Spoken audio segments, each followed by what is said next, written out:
वासरू दे माझे मी पण तुझ्या दर्शने उजळो जीवन नित्य कळावे तुझेच चिंतन तुझ्या धुळीचे भाळी भूषण सदैव राहो ओठांवरती सदैव राहो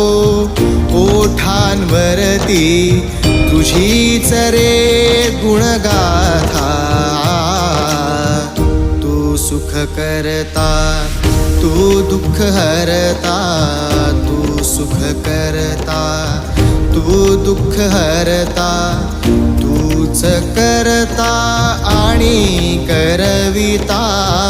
तू सुख करता तू दुःख हरता मोरया।